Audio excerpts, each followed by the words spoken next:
P को एक बार comment में कंफर्म करना है। अभी पीपीटी मेरे दिख रही है सबको, तो पहले ही स्लाइड में आप देख सकते हो डेफिनेशन है, ठीक है। चलो, तो रियल एनालिसिस हम कैसे पढ़ते हैं? पहले पिरामिड सबको दिख रहा है? Pyramid, everyone can see this pyramid. किस किस को पिरामिड दिखाई दे रहा है, एक बार कंफर्म करिए। सभी को पिरामिड दिख रहा है। ये पिरामिड कैसे बनता है? बहुत सारे बच्चे बोलेंगे सर ईंटों से बनता है। नहीं, ऐसा नहीं। पिरामिड बनता है हमारा लेवल से। तो ये फर्स्ट लेवल है, सेकंड लेवल है, थर्ड लेवल है, ठीक है। किसी ने देखा है पिरामिड? एक्चुअल में नहीं देखा होगा तो एक्चुअली वीडियो में, पिक्चर में देखा होगा। पिरामिड कैसा है? ह्यूज रहता है and it mades of levels, ठीक है। अभी उसके अंदर क्या रहता है we do not know, but हमें पता है जो पिरामिड का स्ट्रक्चर है, ऊपर जो पॉइंटेड नोक होता है सर। तो इसी तरीके से ये जो हमारा रियल एनालिसिस का पिरामिड है, अगर आपको रियल एनालिसिस पढ़ना है बच्चों, तो इसी सीक्वेंस में पढ़ना होता है, ठीक है। ध्यान से देखना।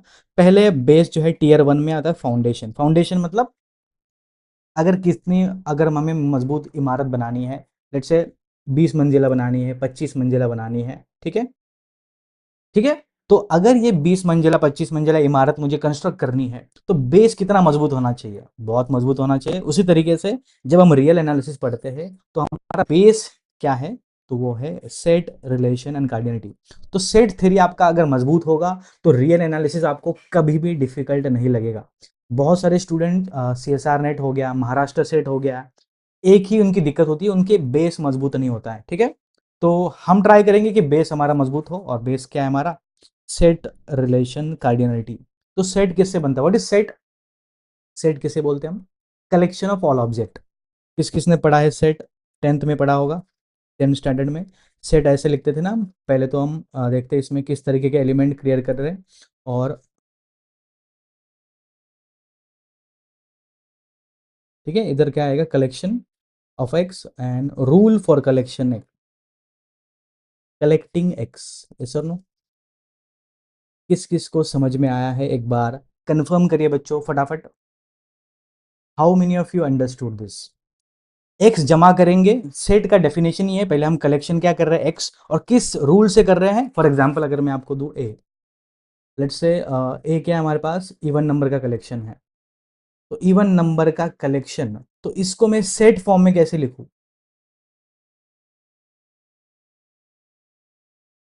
फटाफट मुझे बताएं। अगर मैं दिया है आपको set of all even numbers, तो इसको कलेक्ट कैसे करें? पहले हम कलेक्ट क्या कर रहे हैं? 2n टाइप्स के। और n क्या होना चाहिए हमारा? Natural number. Sir no? तो ये हमारा रूल हो गया, और ये नंबर ऑफ कलेक्शन हो गया, ठीक है। तो सेट थ्योरी अगर मजबूत होगा, तो आपको समझ में आएगा फंक्शंस क्या होते हैं। फंक्शंस, इट्स अ मैप, ठीक है। फंक्शन मशीन की तरह होता है, सर नो? बताया था मैंने, कॉम्प्लेक्स में भी फंक्शन एक मशीन की तरह होता है। इधर आप इनपुट फीड करो, और इधर से आता है आउटपुट, ठीक है। इधर से आलू डालो, और इधर से सोना बाहर आएगा, ठीक है। एक बहुत ही फनी चीज़ बता दो आप सभी को। एक बार मैं लाइव, ठीक है, ले रहा था हमारे ऑफलाइन सेंटर में, ठीक है। तो ऑफलाइन सेंटर में मैंने बच्चों को सवाल पूछा था, बच्चों क्या आप ऐसा फंक्शन बना पाओगे? तो अंदर आलू डालोगे मशीन के, और इनपुट में आलू डालोगे तो बाहर सोना आएगा। क्या ऐसा मैप आप बना सकते हो? तो बैक बेंचर ही होते हैं, उन्होंने मुझे मेरे ही लैंग्वेज में आंसर दे दिया, ठीक है। सर बोले बिल्कुल बना सकते हो, आलू से सोना ऐसा मैप आप एग्जिस्ट करा सकते हो। तो मैंने उसको पूछा कैसे आप एग्जिस्ट कराओगे? तो उसने मुझे आंसर दिया, वो मैं आपको बताता हूँ। तो उसने मुझे F X equal to X by L map दिया।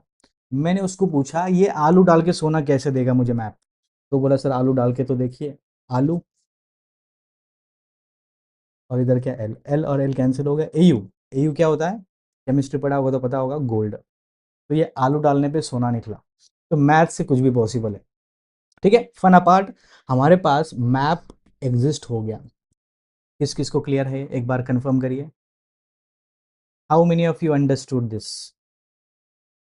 बिल्कुल सही, बिल्कुल सही। Well defined collection. Swarnima, Rohit, एक बार समझ में आया सबको ये एग्जाम्पल?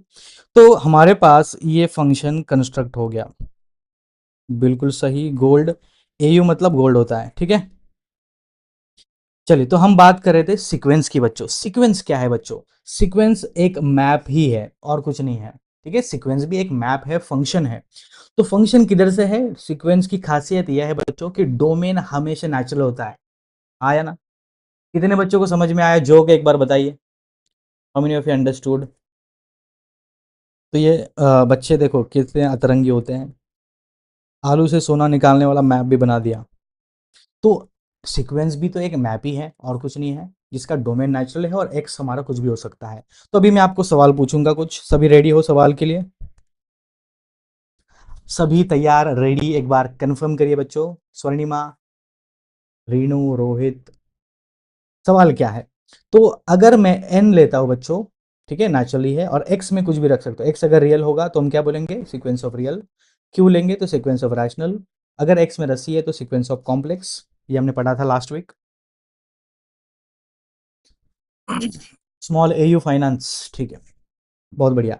तो एन अगर नेचुरल, एक्स अगर नेचुरल है, तो ये नेचुरल टू नेचुरल बनाएगा मैप हमारा, ठीक है। ये बहुत इंटरेस्टिंग मैप है, आइसोलेटेड पॉइंट्स बनते हैं हमारे रेंज में। एनीवे अगर मैं आप सभी को बच्चों एक्स दे दूं, set of all human beings, तो मुझे पहले बताओ इसकी रेंज में कितने एलिमेंट्स होंगे? इसके रेंज में how many elements we will have?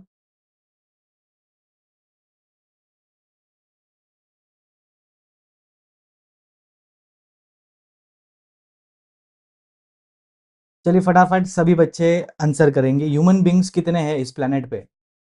Countable है, अनकाउंटेबल है, फाइनाइट है? What do you think?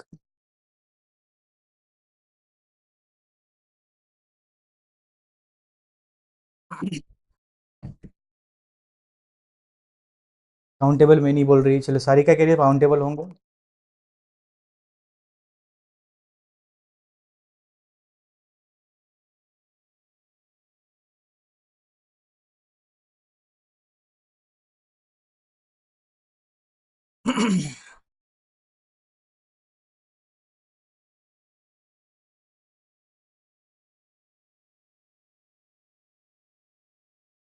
चलो जिसको आंसर नहीं पता है अभी क्या करो, गूगल खोलिए और गूगल पे जाइए, वर्ल्ड पॉपुलेशन टाइप करिए, तो आपको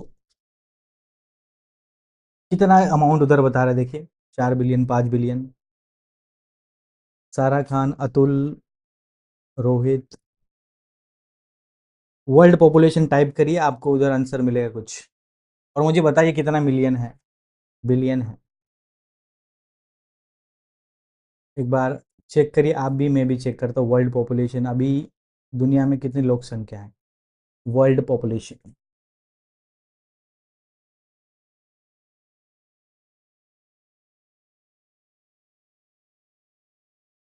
814 करोड़ है। 8.3 बिलियन काउंटेबल है अनकाउंटेबल है?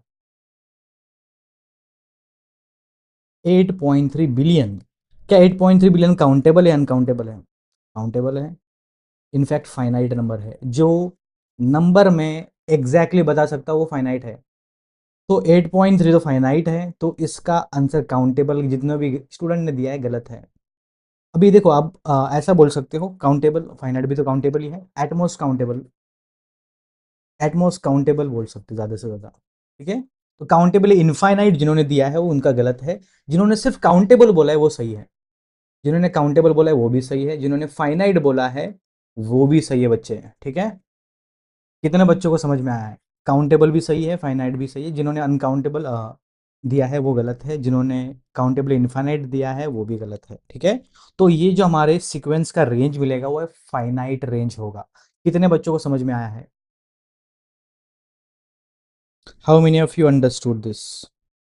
तो हमारे पास F from X to natural to X where X is set of all human beings. Human beings is has finite range. Sir no, कितने बच्चों को समझ में आया? तो अभी इसी पे हम देखेंगे एग्जाम्पल। सभी तैयार हो, रेडी हो तो एक बार कंफर्म करिए। बहुत बढ़िया, रतुल, सारा खान, सुनील, मंजू गैंगवार, पूजा, बहुत बहुत स्वागत है। जितने भी स्टूडेंट अभी सेशन में जुड़े, पहले तो सेशन को शेयर करें अपने सभी मित्रों के साथ। अतुल, बहुत बहुत स्वागत है आपका। राधिका, समझ में आया है? तो अभी कुछ एग्जाम्पल्स देखते हैं। अभी ध्यान से देखना, जब भी आपको सीक्वेंस पे क्वेश्चन आए तो बहुत बार क्वेश्चन देख के बच्चे डर जाते हैं। डरना नहीं है, पहले तो क्या करना है, सीक्वेंस के एलिमेंट्स को प्लॉट करना है, ठीक है। फॉर एग्जाम्पल एक्शन आपके पास है, लेट्स से 1 है, टू है, ठीक है, 2:0, 2:1, 2:2, 2:3 एंड सो ऑन, ऐसी कुछ सीक्वेंस है। तो सीक्वेंस के नंबर प्लॉट करो, 1 किधर है, इधर है, 2 इधर है, 2:4 इधर किधर है, ठीक है। तो नंबर जब प्लॉट करते हो बहुत सारी चीज़ें आपको पता चलती है, ठीक है। फॉर एग्जांपल एक इंटरेस्टिंग सीक्वेंस लेते हैं हम, आ, ठीक है। नेचुरल नंबर है हमारे पास, वो कैसे दिखेगी अगर प्लॉट करेंगे तो, हमें पता है सीक्वेंस एन से शुरू होती है, तो पहला नंबर क्या होगा, कोडोमेन पता नहीं है तो आर लेते हैं। पहला नंबर क्या होगा, N1, N2, 3, 4 एंड, ठीक है बच्चों। अगर मैं -n देखूँ तो -1, -2, -3 एंड सो ऑन, आया ना। तो ये बन गया बच्चों अपना नेगेटिव नंबर का, तो इसको आईने में देखोगे आप, ठीक है। पहले सीक्वेंस को आईने में देखोगे आप, तो ये ऐसे दिखेगी, ठीक है। तो दूसरी सीक्वेंस मिलेगी। तीसरी सीक्वेंस है स्क्वायर्ड सीक्वेंस, तो क्या आएगा, 1 का स्क्वायर, 2 का स्क्वायर, 3 का स्क्वायर, 4 का स्क्वायर एंड सो ऑन, आया ना बच्चों। बहुत बढ़िया। उमेश कुमार मौर्य हमारे साथ जुड़ चुके हैं, बहुत बहुत स्वागत है। तीसरा चौथा सीक्वेंस है 1/n, इसको ध्यान से देखना। अगर मैं प्लॉट करूँ नंबर्स 1/1, 1/2, 1/3, 1/4 एंड सो ऑन, इसके नंबर प्लॉट करिए। पहला इधर, अभी पीछे जा रहे हैं, देखो अभी तक हमने जितने भी सीक्वेंस देखे थे वो आगे जा रहे थे, ये रिवर्स जा रहा है। तो सभी नंबर किधर जा रहे हैं, जीरो के नज़दीक। इसका मतलब क्या होगा, 0 और 1 के बीच में जो हमारा an1/n है, ये कभी भी 0 और 1 को छोड़ के कभी जाएगा नहीं, 0 अटेन नहीं होगा, 1 हो जाएगा। इसके अंदर उसका रेंज है, बोलो हाँ या ना। मंजू, अतुल, स्वर्णिमा, उमेश, अतुल, राधिका, रीनू, रोहित, ठीक है। तो इसे कहते हैं हम 1/n। साइन एन कैसा सीक्वेंस है, साइन एन भी ऑसिलेटरी है। अगर हम 1 देखें, इधर है 2, 3, साइन का ग्राफ कैसा होता है ऐसे। तो आप देखना इसका साइन का जो रेंज आएगा, 0, -1 और 1 के बीच में होगा। ये कभी भी -1 से कम नहीं होगा और +1 से ज़्यादा नहीं होगा, तो ये भी बाउंडेड बना, ऐसा ना। तो ये भी बाउंडेड है, ये भी बाउंडेड है ये वाले बाउंडेड नहीं है। तो आप क्या करो, कुछ भी समझ में नहीं आ रहा है तो एटलीस्ट 5 से 6 टर्म सीक्वेंस के प्लॉट करो, बहुत सारी चीज़ें पता चल जाती है, ठीक है। तो ऑसिलेटरी बनेगा। सिमिलरली कॉस भी -1 और 1 के बीच में होता है, ये इंटरेस्टिंग है। ये सीक्वेंस किसी ने देखा है, इसको क्या बोलते हैं हम, अतुल, सीक्वेंस को क्या बोलते हैं इसको, मंजू, अतुल, रोहित, सारा, उमेश, स्वर्णिमा, राधिका।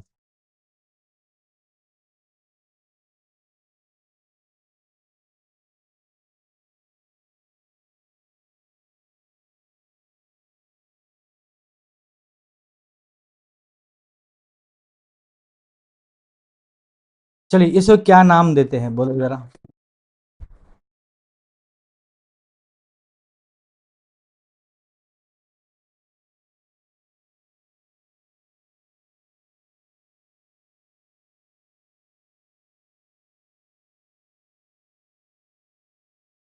फिबोनाची सीक्वेंस, ठीक है।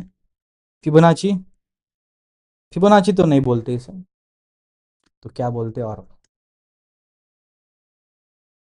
मंजू, अतुल। चलिए जितने भी स्टूडेंट अभी सेशन में जुड़े, एक बार सेशन को शेयर किए कीजिए सभी ग्रुप्स में दोस्तों के साथ, बिकॉज बहुत सारे स्टूडेंट्स अभी तक अनअवेयर है इन सेशंस के बारे में। तो फटाफट सेशन को शेयर करिए जो भी स्टूडेंट अभी जुड़े हैं, नए स्टूडेंट। और मुझे बताइए इस सीक्वेंस को क्या नाम देते, क्या बोल रहे थे इसे। पहला टर्म है 3/2, दूसरा टर्म पता नहीं क्या है बट वो रिकरेंस रिलेशन के फॉर्म में है, n+1 इज 2 + an। कैसे देखते हैं इसे,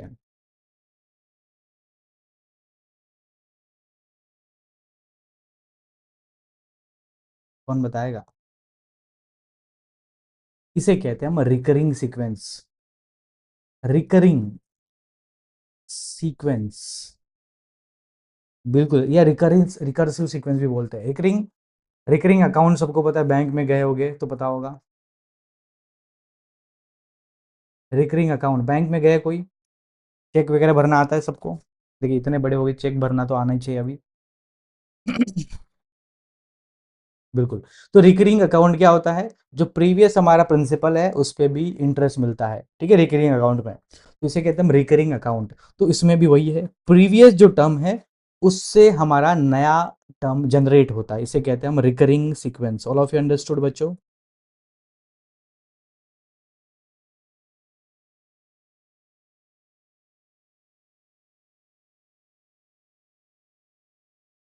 2 + an।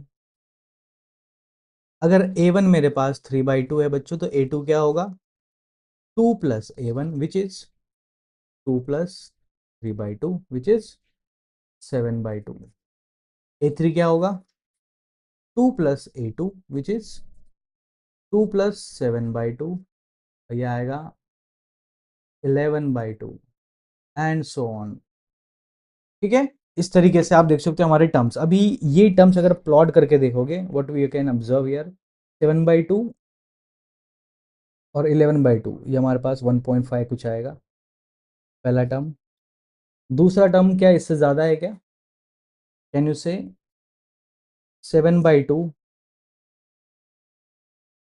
का रूट कितना आएगा हमारा? 3.5। बिल्कुल 3.5, 1.5 से ज़्यादा ही होगा। a2 इधर आएगा, a3 इधर आएगा, सभी टर्म्स क्या होंगे? इंक्रीजिंग ऑर्डर में है। बैंक वाले बहुत दौड़ाते हैं, पैसा नहीं है इतना। ठीक है, चलिए बहुत बढ़िया।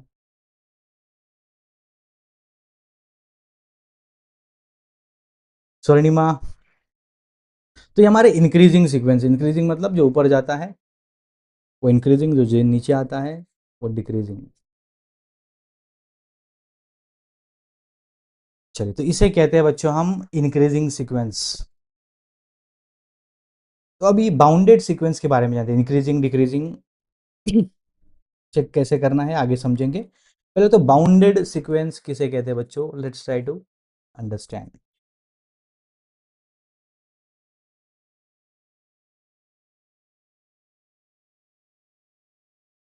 चलो, पैसा तो तभी आएगा जब जेआरएफ निकालोगे, तभी तो आएगा फेलोशिप।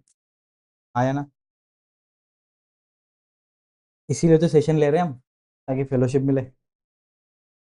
उमेश कुमार मौर्य, मंजू, राधिका, स्वर्णिमा, बहुत बढ़िया। तो बाउंडेड सीक्वेंस किसे कहते हैं बच्चों? देखो, हमारे पास कोई सीक्वेंस है, अगर उसके पास अपर बाउंड है, जिसके पास लोअर बाउंड है, उसे कहते हैं बाउंडेड। ठीक है बच्चों? तो सीक्वेंस बाउंडेड तभी होगा जब उसका रेंज जो है बाउंडेड होगा, जिसमें एम हमारा लोअर बाउंड, कैपिटल एम हमारा अपर बाउंड। आपकी मेहनत सर काम आएगी, बिल्कुल काम आनी ही चाहिए। मैं मेहनत कर रहा हूँ, किसी ना किसी को तो फल खाना होगा। मेहनत का फल तो मिलता है, पता नहीं मुझे मिलेगा आपको मिलेगा। चलिए मंजू, अगर आपको मिलेगा तो मैं भी खुशी रहूँगा। ठीक है, अगर मेरे स्टूडेंट्स आगे जाके किसी रेप्यूटेड इंस्टीट्यूशन में रिसर्च के लिए जाते हैं या असिस्टेंट प्रोफेसर बनते हैं, I would be more than happy. ठीक है, आपसे ज़्यादा मैं ही खुश होऊंगा। तो हमारे पास बच्चों एक सीक्वेंस है ए एन, उसके पास लोअर बाउंड भी है अपर बाउंड भी है, तो वो बन जाएगा बाउंडेड। अभी मैं आपको कुछ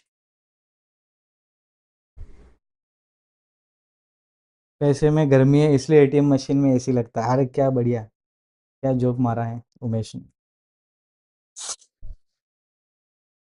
चलिए एग्जाम्पल मैं देता हूँ, मुझे बताना क्या वो सीक्वेंस बाउंडेड होगी या नहीं होगी। ठीक है, पहला एग्जाम्पल है n⁻1/n, will it be bounded? क्या ये बाउंडेड होगा? n⁻1/n, क्या ये बाउंडेड है?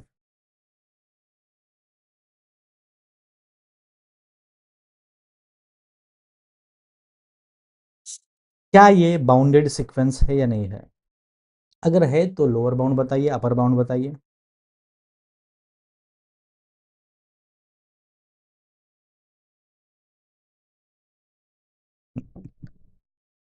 चलिए बहुत अच्छा लगा मुझे। n⁻1/n, क्या ये बाउंडेड होगा या नहीं? बाउंडेड मतलब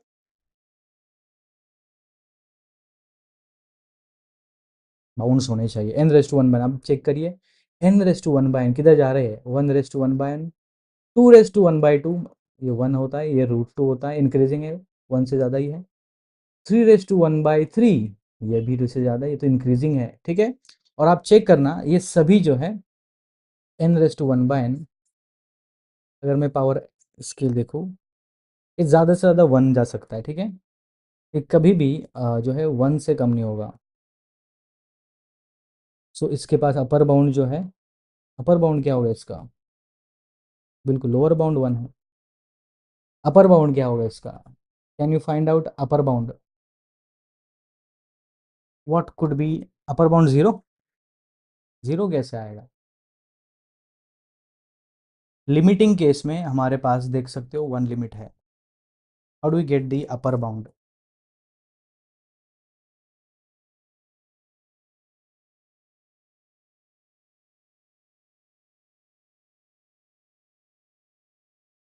n/1/n, अब चेक करना इसका लिमिट जो है n/1/n, लॉग दोनों साइड में लगा के लिख सकते हो आप, लॉग एल। तो लिमिटिंग केस में 1 की तरफ जा रहे हैं, अपर बाउंड एग्जिस्ट नहीं हो रहा है, लिमिट तो एग्जिस्ट हो रहा है। देखो लिमिट n/1/n, ये कैलकुलेट करते हैं, इसकी मदद से हमें एक बार कन्वर्जेंट हो गया तो बाउंडेड तो हो ही जाएगा ना। चलिए इसका लिमिट देखते हैं, लेट से एल इसका नाम है। तो अगर हम दोनों साइड में लॉग लगाए बच्चों, लॉग एल क्या होगा, लिमिट लॉग ऑफ n/1/n, ये बनेगा लिमिट 1/n लॉग n। अभी आप एल हॉस्पिटल लगा सकते हो, तो लिमिट लॉग n का 1/n और n का 1 आता है, और लिमिट 1/n का तो 0 होता है। एल लॉग एल अगर 0 है तो एल क्या होगा, e⁻0 विच इज़ 1। तो लिमिटिंग केस में बच्चों 1 बना, तो कन्वर्जन तो बाउंडेड होगा ही, ठीक है। तो इसके पास हमारे पास जो है बाउंडेडनेस आ रहा है, बिल्कुल।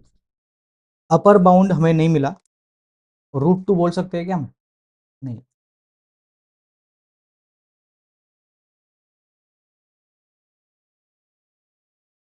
3/1/3 हमारे पास कैसे दिखेगा ये, चेक करना, √2 और √3 में कौन बड़ा है, √2 ही सबसे बड़ा वैल्यू आ रही है, हाँ बिल्कुल। √2 आएगा, इन दोनों में देखना ये छोटा हो रहा है इससे, तो ऑसिलेट करेंगे, पहला टर्म इधर इधर आ रहा है, दूसरा टर्म √2 इधर, बाद में सभी टर्म इसके अंदर ही है, तो √2 बनेगा आई गेस उसका अपर बाउंड, इससे कम नहीं हो सकता, ठीक है। तो इसलिए अपर बाउंड, और हमने देखा दूसरे तरीके से भी कन्वर्जेंट आ रहा है तो बाउंडेड होना ही है, यस सर नो, आया ना, बिल्कुल। तो ये बाउंडेड है, बिल्कुल। तो अभी जानते हैं मोनोटोनिक क्या होता है, मोनोटोनिक, मोनो मतलब एक, और टोन मतलब, ठीक है, टोन सेट करना मीन्स इधर ऊपर जाएगा या नीचे जाएगा, इसको बोलते हैं टोन सेट करना। तो हमारे पास मोनोटोनिक मतलब या तो ऊपर जाना चाहिए या तो नीचे जाना चाहिए बच्चों, ठीक है, इसे कहते हैं हम मोनोटोनिक। अभी इसमें भी मोनोटोनिसिटी में दो टाइप है, या तो इंक्रीजिंग बोलते हैं या तो स्ट्रिक्टली इंक्रीजिंग। स्ट्रिक्टली इंक्रीजिंग मतलब इसमें कॉन्स्टेंट सीक्वेंस एक्सक्लूडेड रहते हैं हमेशा, यस और नो, तो इसे कहते हैं मोनोटोनिक। तो अभी मुझे बताना मोनोटोनिक का डेफिनेशन आपको क्लियर है क्या, an जब an+1 से हमेशा लेस होगा तो उसको बोलते हैं मोनोटोनिकली इंक्रीजिंग, और अगर स्ट्रिक्टली है तो उसको बोलते हैं स्ट्रिक्टली इंक्रीजिंग, सर नो। अगर an ग्रेटर इक्वल n+1 है तो डिक्रीजिंग, अगर स्ट्रिक्टली है तो स्ट्रिक्टली डिक्रीजिंग, ठीक है। So I am giving you sequence, आपको बताना मोनोटोनिक है या नहीं है। Example xn I have given you 1/n+1, n+2 up to n+n। क्या ये बच्चों इंक्रीजिंग है या नहीं है,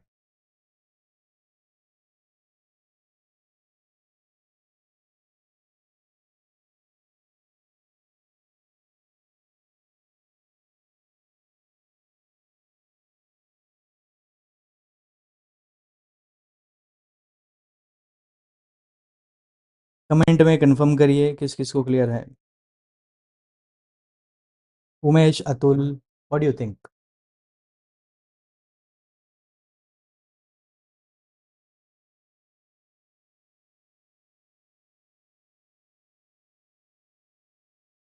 ग्रेटर आ रहा है कि 3/1/3, चेक करना, आपने बताया √3 बढ़ा रहा है, तो ये पहुंचेगा किधर, हाईएस्ट वैल्यू क्या लेगा, चेक करना होगा हमें, रेवती। डिक्रीजिंग है। चलो एक्सएन क्या डिक्रीजिंग दिया है रेवती ने, क्या सच में डिक्रीजिंग है?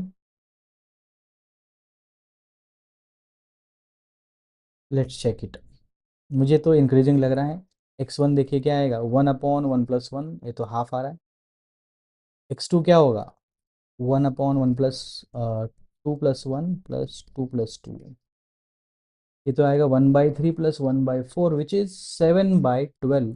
तो 1/2 और 7/12 में कौन बड़ा है सर? सर इस सीक्वेंस को इवेंचुअली कांस्टेंट बोल सकते हैं क्या? नहीं, यू कैन नॉट से।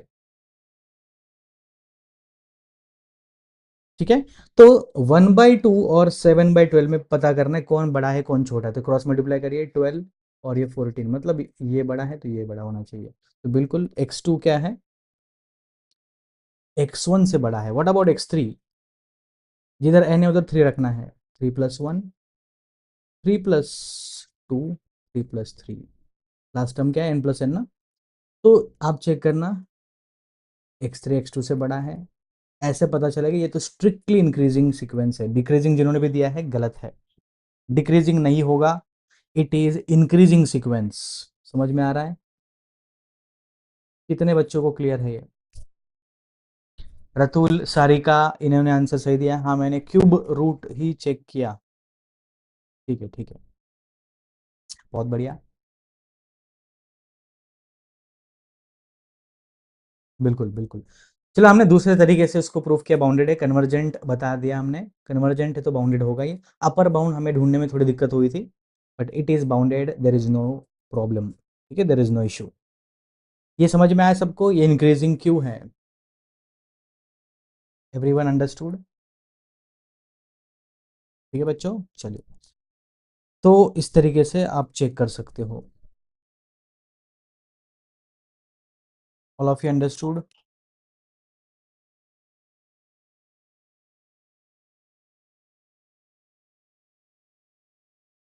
फटाफट कमेंट में कंफर्म करिए। अतुल, स्वर्णिमा।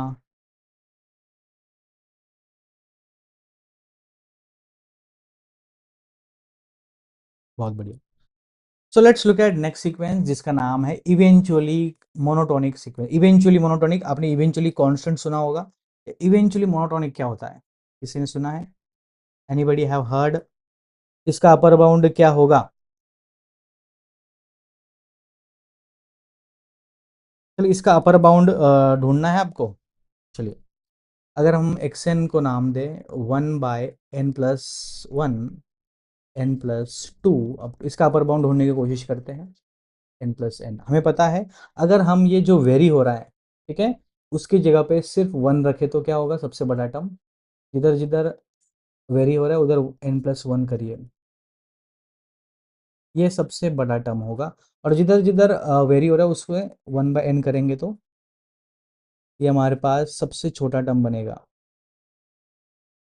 ये n+1 कितने बार है बच्चों? n बार है, n/n+n।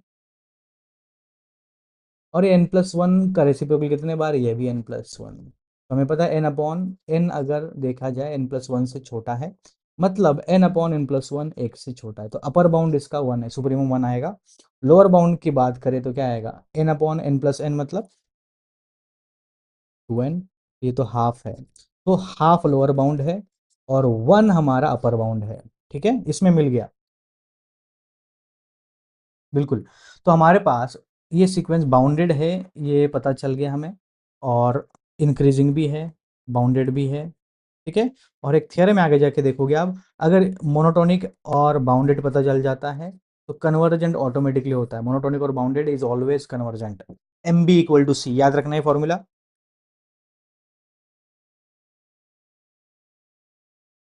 सुनो,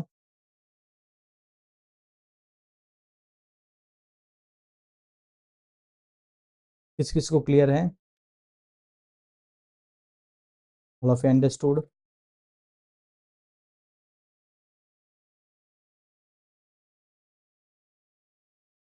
ठीक है, तो MB = C याद रखना या BMC याद रखना। BMC क्या है? बाउंडेड और मोनोटोनिक ऑलवेज इंप्लाइज कन्वर्जेंट। ठीक है, याद रखने में आसान है BMC। सो ये बीएमसी आगे जाके आप देखोगे बहुत इंपॉर्टेंट चीज़ है। बीएमसी अगर किसी सीक्वेंस का बीएमसी आपको पता चलता है तो आप उस सीक्वेंस की पूरा कुंडली जान लेते हो, ठीक है। आपको ऐसा कभी होगा ही नहीं कि सीक्वेंस पे क्वेश्चन आया है और आपने बीएमसी बना लिया और आपको क्वेश्चन का आंसर नहीं आने जम रहा है, ठीक है।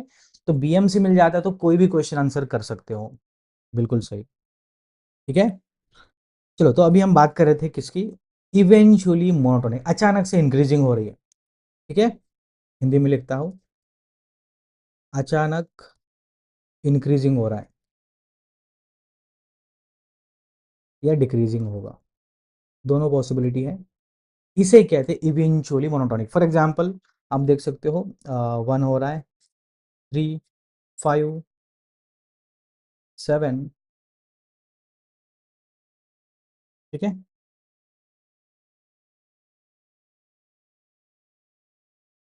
ऐसा लिख सकते हैं हम।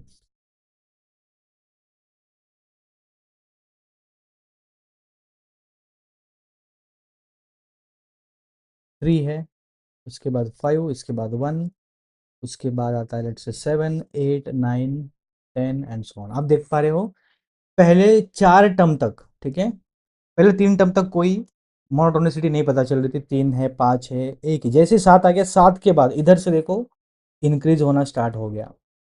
मतलब x3 ऑनवर्ड्स हमारे पास क्या हो गए, सभी टर्म जो है इंक्रीजिंग है। All X N x3 onward increasing बन रहे हैं, ऐसे लिख सकते हैं। All X N x3 onwards, ठीक है, कैसे है, इंक्रीजिंग बन रहा है, इसीलिए इसको बोलते हैं अचानक से मोनोटोनिक हो रहा है, ये सर नो। तो इसी तरीके से इवेंचुअली कांस्टेंट भी सीक्वेंस होता है, समझ में आया सबको। इवेंचुअली मोनोटोनिक किसे कहते हैं, उमेश।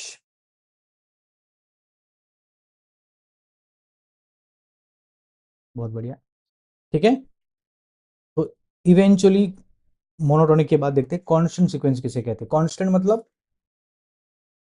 जो चेंज नहीं होता है, ठीक है।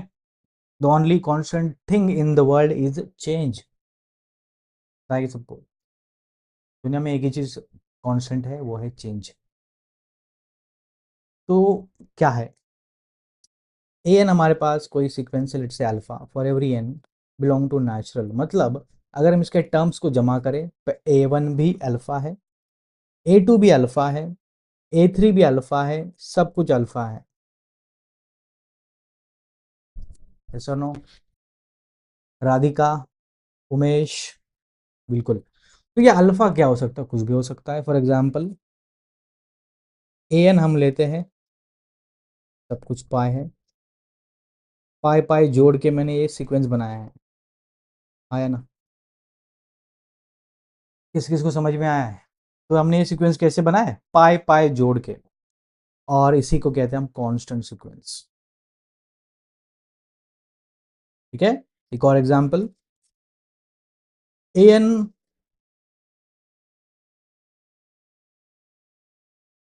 आपकी लाइफ चेंज नहीं हो रही है तो आप कांस्टेंट हो, चेंज होना चाहिए, बिल्कुल सही। चलिए, तो अभी हम एक और देते हैं pi raise to E, pi raise to E, ये भी कांस्टेंट ही है, ठीक है बच्चों। तो ये हमारा pi raise to E rational है, और आप देख सकते हो कोई भी टर्म उठाइए ये कभी भी, ठीक है, चेंज नहीं होगा, it will no longer be changing, that's why this is called a constant sequence, ठीक है। किस किसको समझ में आया है एक बार कमेंट में बताइए।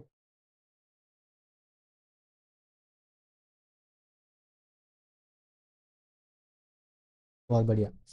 तो इसे कहते हैं बच्चों कांस्टेंट सीक्वेंस। तो कांस्टेंट सीक्वेंस के बारे में बहुत सारे क्वेश्चन आते हैं, आपको लगता है कांस्टेंट ही तो है, इस पे क्या ही पूछ सकते हैं, बहुत कुछ पूछा जाता है। तो आपको लग रहा है लेट्स से अगर ऑप्शन में ऐसा है, जीरो है, ठीक है, कांस्टेंट है, सी लेट्स से हमारे पास F Z equal to Z है, और D option let's say none of the above है, और आपको पता चला है कि function constant, let's say F Z constant answer आ रहा है आपका। तो आप ये टिक कर देते हो और जीरो भी टिक कर देते हो, ये गलत है, जीरो टिक नहीं करना है। आप बोलोगे सर जीरो भी तो कॉन्स्टेंट ही है, कॉन्स्ट जीरो मतलब कांस्टेंट होता है, कांस्टेंट मतलब जीरो नहीं होता है। नो कौन किसको इम्प्लाई करता है? कांस्टेंट पर्टिकुलर वैल्यू ले सकता है, ठीक है। जीरो कांस्टेंट है बोल सकते हो, बट कांस्टेंट जीरो होगा गारंटी नहीं है। कांस्टेंट तो कुछ भी हो सकता है। Constant could be one, constant could be pi, constant could be E raise to pi, anything, ठीक है। तो अगर बी आप टिक करते तो सही है, अगर आपने ए बी टिक किया साथ में तो गलत होगा, ठीक है। Zero is constant, but constant is not necessarily zero, ठीक है। ये छोटी छोटी चीज़ें हैं, आपको लगता है बहुत आसान है, बट एग्जाम में गलतियां करके आते हो ऐसी, ठीक है। मैंने बहुत सारे स्टूडेंट देखे ऐसे छोटी छोटी गलतियों से मार खा के आते एग्जाम में। इवेंचुअली कौन अचानक से कांस्टेंट बनना, ठीक है। कुछ लोग अभी भी बैंक में, बैंक बंद हो गया 4 बजे, चलो अचानक कांस्टेंट को क्या बोलते हैं? स्थिर होना, कांस्टेंट रखते। चलो हमारे जब हम यूनिवर्सिटी में पढ़ रहे थे, मुंबई मुंबई यूनिवर्सिटी में, हमारे प्रोफेसर थे जो रियल एनालिसिस पढ़ाते थे, और पूरा रियल एनालिसिस हमें मराठी में पढ़ाए थे, और पेपर उन्होंने इंग्लिश में दिया था हमें, ठीक है। तो हम बोलते थे अगर मराठी में भी लिख के आते मैथमेटिक्स तो हमें मार्क्स मिल जाते, ठीक है। पूरा रियल एनालिसिस हम हमको मराठी में पढ़ाया था। एनीवे तो अचानक से जो कांस्टेंट बनता है उसे कहते हैं बच्चों इवेंचुअली कांस्टेंट, ठीक है। 3, 5, 7, 9, 9, 9। तो एक स्टेज आता है X N becomes K for every N greater equal M. एक स्टेज आता है, उसके बाद वो क्या होगा? एक ही वैल्यू अटेन करेगा, उसे कहते हैं बच्चों अचानक से कांस्टेंट होना या इवेंचुअली कांस्टेंट होना, ठीक है। सर आप भी मराठी है कि? यस, कुछ बोल के बताओ मराठी में। स्वर्णिमा, अतुल, रीनू, और कौन है हमारे साथ? राधिका, संगीता, बहुत बढ़िया। चलो जो अचानक से कांस्टेंट होता है उसे कहते हैं इवेंचुअली कांस्टेंट, ठीक है। चलो बहुत बहुत स्वागत है सभी का। चलो एक अनाउंसमेंट है सभी के लिए, हमारे सुपर 30 बैच स्टार्ट हो चुके हैं आज से ही, और जो भी स्टूडेंट अभी तक एनरोल नहीं किए, एनरोल करना चाहते हैं, आप इस बैच में एनरोल कर सकते हैं। इसमें लाइव इंटरेक्टिव क्लासेस, लास्ट 10 साल के previous year questions, weekly evaluation test, और आज से क्लास शुरू हुआ है हमारा। और अभिषेक सर आपको लीनियर अलजेब्रा स्टार्ट कर रहे हैं स्क्रैच से, जिनको लीनियर का एल भी नहीं आता है वो भी इस क्लास में जुड़ सकते हैं, बिकॉज महाराष्ट्र सेट में, ठीक है, टू द पॉइंट क्वेश्चन आते हैं, फॉर्मूला बेस्ड क्वेश्चन आते हैं, थ्योरम बेस्ड क्वेश्चन आते हैं, और हम स्क्रैच से पढ़ाएंगे, टेक्निक्स आपको सिखाए जाएंगे क्लास में, किस तरीके से आप जो है शॉर्टकट मेथड, शॉर्ट ट्रिक से आप जो है क्वेश्चंस बनाते हो, ये ट्रिक्स आपको सिखाए जाएंगे इस सुपर 30 बैच में, ठीक है। हमें कुछ भी समझ में नहीं आएगा मराठी में, ठीक है, इसलिए मैं हिंदी में बात कर रहा हूँ। चलिए, लिमिट ऑफ अ सिक्वेंस। चलो सब सगळे रेडी आहेत सिक्वेन्सचा लिमिट बघण्यासाठी? चलो एक स्टेटमेंट मैंने मराठी में बोल दिया ताकि मराठी वाले स्टूडेंट्स के कान खड़े हो जाए और ध्यान दे जरा डेफिनेशन पे। लिमिट किसे कहते हैं बच्चों, ध्यान से देखना। Limit of a sequence is a very interesting concept. अगर आपको लिमिट समझना है तो आपको ज्योमेट्री आनी चाहिए। देखो रियल में स्कोप है, we can analyse the things in geometrical way, ठीक है। तो मेरे पास कोई एक नंबर है एल, ठीक है, और हमारे पास एक सीक्वेंस है एक्स एन। तो पहला टर्म इधर है, दूसरा टर्म इधर, तीसरा टर्म इधर, चौथा, पांचवा, छठवा, x7, x8, x9। आप देखना एक स्टेज आएगा, उस स्टेज के बाद क्या होगा? सभी टर्म्स एल के नजदीक होंगे, यस और नो? इसे कहते हैं हम लिमिट ऑफ अ सीक्वेंस, ठीक है। तो आप देखना ये हमारा A1, A2, A3, A4, A5, A6, एक स्टेज आया, कौन सी स्टेज? ये वाली A7 पकड़ी है। तो A7 के बाद क्या हुआ? ये m की वैल्यू 7, 7 के बाद सभी टर्म क्या होंगे? l के नजदीक चले गए कि नहीं? इसी को तो कहते हैं हम लिमिट, आसान भाषा में। समझ में आ रहा है? ज्योमेट्रिकली इससे आसान आपको कोई नहीं समझाएगा लिमिट क्या होता है। एक स्टेज आएगा, उसके बाद, ठीक है, आपका एल को अटेंड करना ही होगा।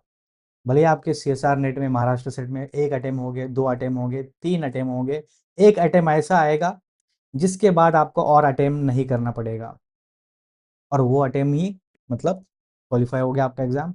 तो वैसे ही एक स्टेज आएगा, इधर हमने 7 लिया फॉर इंस्टेंस, उसके बाद सभी एल को कन्वर्ज होंगे, ठीक है। इसी को कहते हैं बच्चों limit of a sequence. How many of you understood this analogy? Radhika, Umesh, Rinu, Rohit, Swarnima, Atul, और कौन है बच्चों हमारे साथ?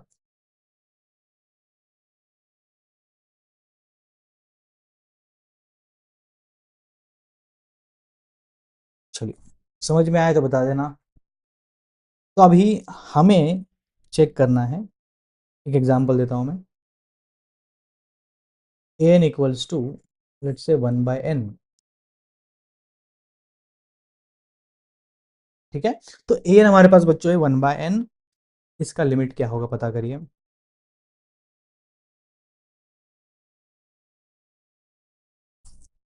एक और तरीका है एप्सिलॉन डेल्टा के टर्म्स में। चलो एक और तरीके से बताऊं, कोई भी एप्सिलॉन लीजिए आप, उसके करस्पॉन्ड मुझे क्या मिलेगा, एक m मिलेगा, such that an minus l का जो डिफरेंस है बहुत छोटा हो जाएगा फॉर एवरी n m के बाद, ठीक है। एक बार फिर से एक्सप्लेन करूं, फिर से एक बार देखिए। हमारे पास दिया गया है लिमिट an का l है, इसका मतलब क्या, कोई भी एप्सिलॉन लीजिए उसके करस्पॉन्ड मुझे नेचुरल नंबर मिलेगा, ठीक है। इसे कहते हैं थ्रेशोल्ड। एक थ्रेशोल्ड मिलेगा जिसके बाद हमें सभी टर्म्स दिखेंगे कि एल के नजदीक जा रहे हैं, ठीक है। तो for every epsilon we can figure out M such that N minus L हमारे पास लेस देन एप्सिलॉन होगा। ये सर नो, कमेंट में बताइए। तो इसी को तो कहते हैं हम बच्चों, ठीक है, लिमिट ऑफ अ सीक्वेंस। तो मैंने आपको दिया एन इक्वल्स टू 1/n, और आपको खोजना है, मैंने एप्सिलॉन भी दे दिया, चलो एप्सिलॉन दिया है मैंने, लेट्स से 10 इस एप्सिलॉन के लिए आपको क्या खोजना है, m खोजना है such that an minus L becomes less than epsilon. क्या आप ऐसा m खोजोगे मेरे लिए? Can you figure out the m? चलो, लैपटॉप की बैटरी डाउन हो गई, मैं चार्ज लगाता हूँ, just give me a minute.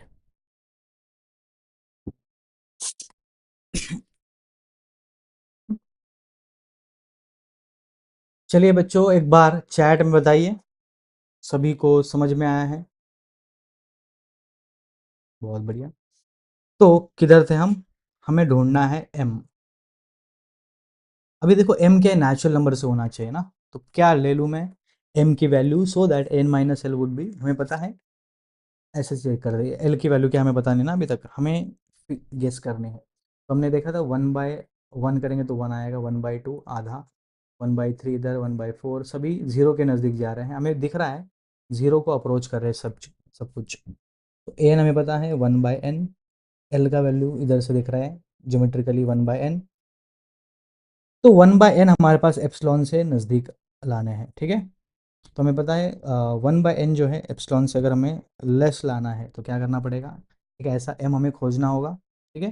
तो सच दैट क्या होना चाहिए, n greater equal m। n अगर ग्रेटर इक्वल m है मतलब 1/n क्या होना चाहिए, लेस इक्वल 1/m। तो ये लेस इक्वल 1/m दिख रहा है। तो हमें पता है m तो नेचुरल नंबर है, ठीक है, और हमें पता है अगर m नेचुरल है तो 1/m रियल नंबर है। तो कोई भी रियल नंबर ले लीजिए, उससे बड़ा एक, ठीक है, कोई भी रियल नंबर उसके बड़ा क्या होता है, हमारे पास एक नेचुरल नंबर हमेशा मिलता है ना। अगर मैं 1/ε लूँ, उससे बड़ा क्या मिलेगा, एक नेचुरल नंबर मिलेगा। अगर हम 1/, ठीक है, एप्सिलॉन देखिए रियल नंबर है, रियल नंबर से बड़ा एक नेचुरल नंबर जरूर हम खोज सकते हैं, हाँ या ना? किस किस को पता है इस प्रॉपर्टी का नाम? How many of you know name of this property?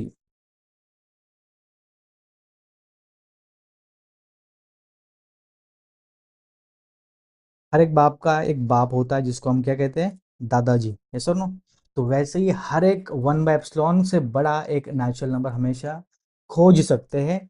और इस खोज को किसने खोजा था, इसको आर्किमिडियन ने खोजा था, पता है सबको आर्किमिडियन प्रॉपर्टी? इसी को तो आर्किमिडियन प्रॉपर्टी कहते हैं। हर एक रियल नंबर से बड़ा, फॉर एग्जांपल आप मुझे कोई भी रियल नंबर दीजिए, मैं उससे बड़ा नेचुरल नंबर खोजूंगा हमेशा। कोई भी रैंडम नंबर दीजिए मुझे, रियल लाइन पे कोई भी रियल नंबर मुझे दीजिए, I will find out a natural number bigger than that real number. कोई एनीबडी कैन गिव मी। आप बोलो सर आप पाई रेस टू ई लीजिए, रियल नंबर, उससे बड़ा नेचुरल नंबर मैं खोज पाऊंगा क्या? बिल्कुल, उससे बड़ा पाई रेस टू ई का ग्रेटेस्ट इंटीजर फंक्शन लीजिए, +1, हो गया। ये नेचुरल नंबर हमें मिल गया जो पाई रेस टू ई से बड़ा है, ठीक है। तो कोई भी आप नंबर दीजिए रियल, उससे बड़ा हम हमेशा खोज पाएंगे। तो उसी तरीके से हम क्या करेंगे, 1/ε हमारे पास क्या है, 1/ε है, मतलब 1/10⁻10 है। तो उससे बड़ा हम क्या करेंगे, m ज़रूर खोज पाएंगे, ठीक है, उसको m कुछ बोलते हैं हम, ठीक है। सो दैट 1/m क्या होगा हमारे पास, लेस देन दिस,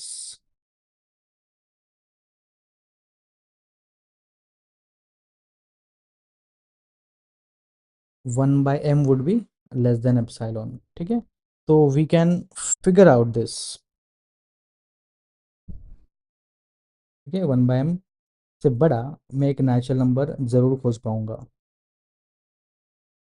अगर 1/ε लेस देन m है तो 1/m क्या होगा, लेस देन एप्सिलॉन, हो गया, स्ट्रिक्टली लेस देन एप्सिलॉन। तो हो गया an minus less than epsilon, मतलब लिमिट an का 0 आ रहा है। बोलो हाँ या ना। किस किस को क्लियर है? कोई भी एप्सिलॉन ले सकते हैं, उसके लिए हम प्रूव कर सकते हैं, ठीक है। तो लिमिट 1/n का 0 आ रहा है, तो अभी डायरेक्टली तो आंसर आ रहा है, फिर हम इतना बड़ा मेथड क्यों लगाए?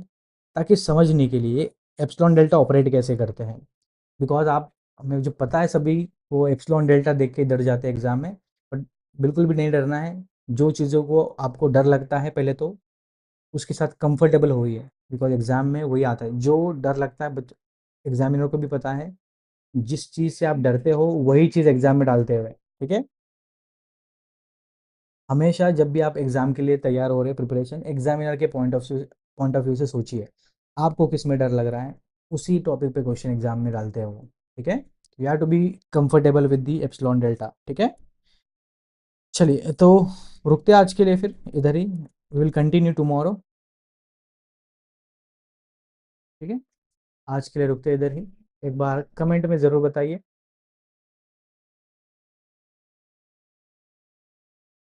Everybody enjoyed the session.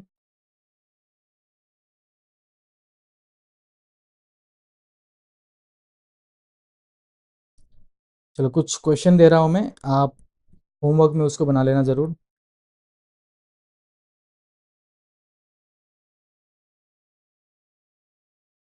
क्या करना है, इसका लिमिट फिगर आउट करना है, ठीक है। Everyone will try figure out the limits. चलिए, तो जो भी स्टूडेंट सुपर 30 के हमारे देख रहे हैं, कल से आपका जो लीनियर अलजेब्रा स्टार्ट हो रहा है वो 7:30 बजे होगा, ठीक है। तो मेक नोट ऑफ दिस, और all the best for your upcoming journey. और कल हमारा 9 बजे, ठीक है, रियल का सेशन रहेगा यूट्यूब पे, तो आप सभी उसमें भी जुड़ सकते हैं। एक बार कमेंट में बताओ, एवरीबडी एंजॉयड द सेशन, मजा आया सबको कल? और भी, आज तो हमारा थियरी था, ठीक है। थियरी में बोर तो नहीं होगा कोई? थियरी, तो जो वर्ल्ड का पहला मैथमेटिशियन था उसको किसने मैथ पढ़ाया था? ये वही बात होगी ना, पहले पहली जो मुर्गी आई उसका अंडा किसने बनाया था फिर? जो वर्ल्ड की पहली मुर्गी थी, वो किस, उसका जो अंडा वो किसने दिया था फिर? वही वाली बात होगी। चलिए, anyway, world is full of secrets and we yet to find out. चलिए, कल हम फाइंड करेंगे इसका आंसर क्या है। अगर आपको नहीं जमता है ये, ठीक है, मैं सॉल्व करवा के दूंगा कल, बट आपको ट्राई करना है लिमिट इसका। बनाओगे सभी या मेरे से बनवाओगे? चलिए फिर रुकते हैं आज के लिए। Thank you so much for joining. कल फिर से जुड़ेंगे 9 बजे। एक डेस्टिनेशन, 3 सपने और एक मंजिल, सक्सेस। नमस्ते, मैं आपका दोस्त रोहित, और आज मैं आप सभी के लिए लेकर आया हूँ नेक्स्ट जेन अल्फा मैथमेटिक्स के 3 पावरफुल बैच। अगर एग्जाम आपका CSR नेट हो, गेट हो, कोई भी हो, नेक्स्ट जेन अल्फा मैथमेटिक्स आप सभी के साथ है। आइए सबसे पहले बात करते हैं हमारे अश्वत्थामा 2.0 की। हमारे एक्सक्लूसिव सीएसआर नेट वालों के लिए लाइव बैच है। जो भी स्टूडेंट दिसंबर की तैयारी कर रहे हैं उनके लिए बहुत ही यूजफुल होगा। बैच शुरू हो रही है 20 तारीख से। इस बैच में आपको कंप्लीट सिलेबस कवर किया जाएगा, पीवाईक्यूज दिए जाएंगे और टेस्ट सीरीज भी फ्री है। इस बैच में 50% आपको ऑफ मिल रहा है अफोर्डेबल प्राइस में। इंडिया की सबसे अफोर्डेबल प्राइस पावरफुल बैच हमारी 699 में हम ऑफर कर रहे हैं, तो फटाफट जाइए और एनरोल करिए। दूसरी बैच है हमारी सुपर 30 महाराष्ट्र सेट के लिए डेडिकेटेड बैच है। 30 स्टूडेंट्स में एनरोल किए जाएंगे जिसमें कंप्लीट सिलेबस कवर किया जाएगा, टेस्ट सीरीज आपको फ्री में दी जाएंगी। और जो भी स्टूडेंट डिसिप्लिन तरीके से प्रिपरेशन करना चाहते हैं, सीट्स लिमिटेड है, फटाफट जाइए और ज्वाइन करिए। और तीसरी एकदम नई बैच अर्जुना 1.0 गेट मैथमेटिक्स वाले बच्चों के लिए। जैसे अर्जुना ने अपना टारगेट सिर्फ चिड़िया की आंख पर रखा था, वैसे ही ये बैच आपको गेट के लिए लेजर फोकस प्रिपरेशन कराएगी। तो चाहे आपका टारगेट सीएसआर नेट हो, महाराष्ट्र सेट हो या GATE, next gen alpha mathematics में आपके लिए एक रास्ता जरूर है। अपना पाथ चुन लो, अपनी मंजिल पाओ। नीचे दिए गए लिंक से एनरोल करिए और अपनी मैथमेटिक्स की जर्नी आज ही शुरू करिए। मिलते हैं सीधा क्लासरूम में।